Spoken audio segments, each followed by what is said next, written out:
about me? There He said, Mr. Confidence returns to save fighting again. Call your grandma. Nanny, we did it. Watch and pay me. Fuck you, pay me. You fat Irish prick. You don't have my money. I put your brain to sleep. Who's that? What's that about? Who's he talking about? C is in the casinos after. The Mac loves yous all. I got love for yous. It's an It's an honor. It's light work. It's easy. For life and eternity, it's McGregor. How drunk was he when he wrote this? I do this fight game easy peasy. The sound of my shots off the head go bing in green dot laser form. Okay. Well, I really hope he is actually back. I mean, he's the most dynamic personality the sport's ever known. and he was for a time there just such an unbelievable fighter. I mean, he was like it was incredible what he was doing. The Eddie Alvarez fight. Oh yeah, I was example. there. I was there. Well, thanks to you. With really good seats, thanks to you. But that was one of the best. That might be the best fight I've ever been to live, because that whole card was just stacked, and that as the main event was just unbelievable. Bro, he was in the Matrix. He was in the Matrix. He was just in the zone. You know, Dana said it best. He's like, that kid eats pressure. He goes, he eats it. Yeah. Like, he thrives on pressure. Pressure that makes other people wilt. Yes. He, like, shines under that pressure. And he had an amazing ability, even very early in his career, which was, like, kind of, it was really unique. Like, because even, like, on his first fight ever, if you watch his first fight in the UFC against, like, Brimage, I think the guy's name is, and he was a relatively unknown at the time. But, dude, the place is going nuts. He already had made so much kind of like street cred for himself. And then the Irish thing, like the Irish were really, really into it. But he, from the very first fight, he would always create these moments where it's like, dude, this is going to be the biggest spectacle that my opponent, has ever been in their career. Like, I'm going to get you mad with shit talking. I'm going to get the fans so excited. Because he's completely comfortable there. Right. Like, I'm not sure if you're really comfortable here, but and so it would, and even with Aldo, who had been the entire division, he literally, when they started the division, they started him as champion. He didn't even win it. He came in because they absolved the WEC. So he was the entire featherweight division, had just dominated everyone, and he even created such a moment that like Aldo was like he was the boogeyman. Yeah, dude, he was incredible. He was one of the greatest featherweights of all time. But he got him to the point where he was like so furious that he was like, I'm gonna take this fucking guy's head off. And then Conor's just like relaxed. He's like he didn't care about any of the shit talking. He was just like, yeah, we're having fun. Let's play. He lost his composure. Yeah, and he looked very overwhelmed by the moment. And by the way, everyone from Ireland came to Vegas for that fight. It was the nuttiest thing I've ever seen in my fucking life. The entire Mandalay Bay was overcome with... Expected hacks, because I'm coming in fast. I tell you this, how are you doing after your 5-round fight with Oliveira? I thought some of the shots went to the back of the head. You had an opportunity to repay the favor you didn't take. I was disappointed in the result and the outcome of the bout and the shape the bout took. But how's the body? How are you feeling? It is what it is, bro. How's Hawaii? I'm good. I look forward to seeing you again in Las great. Vegas. Hawaii's great, brother. Hawaii's great. I can't wait to see you in the Ninth Island, brother. How's Dublin? I heard you're sleeping in the gym, so that's great to hear, man. We're glad to have you back. I can't wait to get in there and mix it up, bro. We're gonna make some records. Max, your fight with Conor was an early loss in your career, and I know you've been very vocal about wanting to get that victory back. Oh, for sure. For sure. It's super fun, you know what I mean? But in Conor's words, you know, I don't even think that's a loss. He said he only count finishes.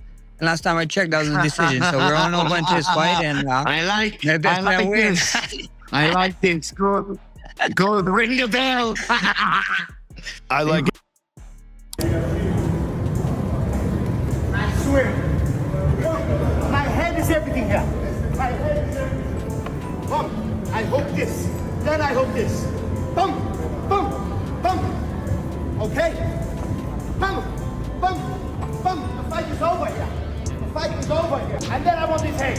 Boom, boom, boom. From here. Boom, boom, boom. End the fight. Forever, all day, all night. Why? His head is right here.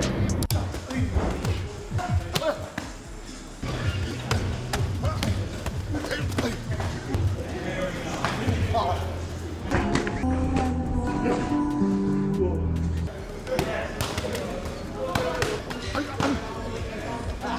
He's throwing rockets. These are missiles, yeah. These are fucking missiles. Obviously, he's coming up against Max Holloway in a great fight. How do you see that matchup between those two? Personally, I think because it's at welterweight, I see Conor knocking him out. Like, everyone's counting Conor out and thinks that Max is going to win. If it goes to the later rounds, yeah, Max definitely probably start piecing him up on the feet because he's got that cardio and the volume. But the fact that it's at welterweight, I think, favours Conor because Charles made Max look small at lightweight. So imagine how big Conor's going to look compared to him at welterweight. There's only one reason that Conor McGregor hasn't fought in the last at least 2 years, right? Since the Michael Chandler pullout or, rescheduling that bout. It's because the UFC, they see the value of Conor McGregor and they don't want to waste it. But at the same time, it makes for a very difficult conversation and a very difficult scheduling for Conor McGregor. They know that they want to put him on a massive card. They want to make sure that they get the most value out of Conor because they're going to pay him a shit ton of money. So they need to get value out of him. And they want to make sure that they can either try to renegotiate with him to keep him under contract, or maybe they don't work as hard to put Conor in a fight if he's not being as receptive to renegotiations or receptive to, whatever the number is they want to give him for a fight. There's always some kind of negotiation issue. There's always some kind, because Conor is, as he said, Abriel, they said I was toast, but I'm still the bread, mate. It's true. He is the cash cow moneymaker, even still today, 11 years later after winning his first title. That says something. And it's why he hasn't been able to fight, because they want to be very selective and they're going to iron out every little contingency in his contracts before they get him a fight. It's ridiculous, but it's the way the UFC works. And Zuffa Boxing, you better get ready. I felt like they could have done announcement with Conor and Holloway at the White House. I feel like that would have went really well for them. I think that would have been cool. I was also thinking about this on the drive-in. One of the reasons, many of reasons, they didn't put Conor on the White House card. Number one is the ticket sales, right? You can tell he's a big draw. Number two is, can you imagine the backlash that the left, CNN would have ran with if Conor, with his accusations in Dublin, going through, the grape stuff and all that? That's interesting. I bet you that had a hand in it, where they're like, hey, this is the White House. We're already getting a ton of shit for it. Do we really want Conor's comeback fight after going through all those legal issues in Dublin being at the forefront of this? And the ticket sales, they're like, it's just a lose-lose. I bet you that had something to do with it. They didn't want that negative attention stealing the storylines. Off on Gaethje. That's the fight. If Conor McGregor beats Max Holloway beat Justin Gaethje. So the UFC can legitimately make Justin Gaethje versus Conor McGregor immediately. And you put Conor McGregor in a fucking title fight. If he has a really good performance against Max Holloway, which feels very unlikely, but let's say it happens. What a fucking fight. Because Justin Gaethje's stock has gone through the roof after the White House. I mean, he's a bona fide legend now. That would be a fucking amazing fight. And that point was pretty much the end of the interview, actually. So yeah, McGregor, is he changing? I think he is, but I think it's going to be a constant battle, and one that he might get knocked down in a few times more before he eventually comes to the point that you kind of hope he would come to. But at least we're seeing some resemblance of a humbleness about him, and just speaking like a man who's actually learned a thing or two over the years, which I think for a long time it was amazing how he was. Sport has evolved. And I don't know if Conor McGregor necessarily has. Now, this is a big fight for him, for the sport, for his legacy, right? Because a lot of people are going to talk shit. If he loses this fight, fair weather fans, new people are going to be like, oh yeah, he doesn't seem like he was that good. The McGregor back in the day was that good. That's plain and simple. The way that he took out Eddie Alvarez, that was just beautiful. The Jose Aldo thing, that was one punch that was perfectly timed, incredible. But when he became double champ against Eddie Alvarez, that was a masterclass performance, okay? And then on the microphone saying, I'm going to apologize to absolutely nobody, standing there with the two belts on, the first person to ever do it. I'd like to take this chance to apologize to absolutely nobody. The double champ does what the he wants. It was incredible. I'm not glazing the guy. No one can deny that. And that's why he became the biggest star on the planet. And that's why he got opportunities to go and face someone like Floyd Mayweather and make the ridiculous amount of money that he lives a quiet life on the island of Hawaii, okay, on Hilo or whatever whichever island it is. I'm not too sure off the top of my head. Max blessed Holloway. Where's he come from? Honolulu? I don't know off the top of my head. Let me know in the comment section, please. But still, what do you think about McGregor, this new version of himself? He does seem to have calmed down a little bit. He does seem to be taking this one very, very seriously. And he has to. Because if he doesn't get the job done here, at 38 years old, and I think he'll be turning 39 3 days after the fight, if he loses, people will be saying it's time for him. Obviously, he's coming up against Max Holloway in a great fight. How do you see that matchup between those two? Personally, I think because it's at welterweight, I see Conor knocking him out. Like, everyone's counting Conor out and thinks that Max is going to win. If it goes to the later rounds, yeah, Max definitely probably start piecing him up on the feet because he's got that cardio and the volume. But the fact that it's at welterweight, I think, favours Conor because Charles made Max look small at lightweight. So imagine how big Conor's going to look compared to him at welterweight. I felt like they could have done announcement with Conor and Holloway at the White House. I feel like that would have went really well for them. I think that would have been cool. I was also thinking about this on the drive-in. One of the reasons, many of reasons, they didn't put Conor on the White House card. Number one is the ticket sales, right? You can tell he's a big draw. Number two is, can you imagine the backlash that the left, CNN would have ran with if Conor, with his accusations in Dublin, going through, the grape stuff and all that? That's interesting. I bet you that had a hand in it where they're like, hey, this is the White House. We're already getting a ton of shit for it. Do we really want Conor's comeback fight after going through all those legal issues in Dublin being at the forefront of this? And the ticket sales, they're like, it's just a lose-lose. I bet you that had something to do with it. They didn't want that negative attention stealing the storylines. Gentlemen, it's great to see you again. And you guys met 13 years ago as young, exciting prospects. And now on July 11th, you face each other again as legends. No disrespect, Max. You're not going to lay a glove on me. And even if you do lay a glove on me, I'm going to laugh in your face. It's another world here against me, and it's another world at this weight. I'm going to come out of this bout unscathed and in all glory. Joe, it's great to be back. It's refreshing to be back. The body is invigorated. The mind is sharp and fresh and ready to go. I'm ready to enter this brutal business as a ruthless fighter once again. And I'm very, very excited and happy to be back. I seen Max and Charles starve themselves the last time out at 155 pounds for the BMF. I didn't think there's anything BMF about it. Who's the baddest man in a sauna? So I'm a big boy now. 170 pounds is my frame. And I like it. I thought I'd give a gift. Brother, this is another fight. This is just another fight. You keep talking about weight this, weight that. I've been the smallest guy in my gym most of the time throughout my career, so I can't wait for it, man. I can't wait for it. He left because he's all tuned up. I can't wait. Just show up July 11, brother. I'm gonna be 1-0 against him, and then we're gonna rematch at the end of the year. That's what's gonna happen. You don't get better at something by not doing it. You don't get better at something by not doing it while you're aging. Does that mean Conor McGregor can't be an elite fighter? I'm not saying that by no stretch of the imagination. But to say that he's going to be better than before, I don't know that that's possible. And I can say the same thing about Amanda Nunes.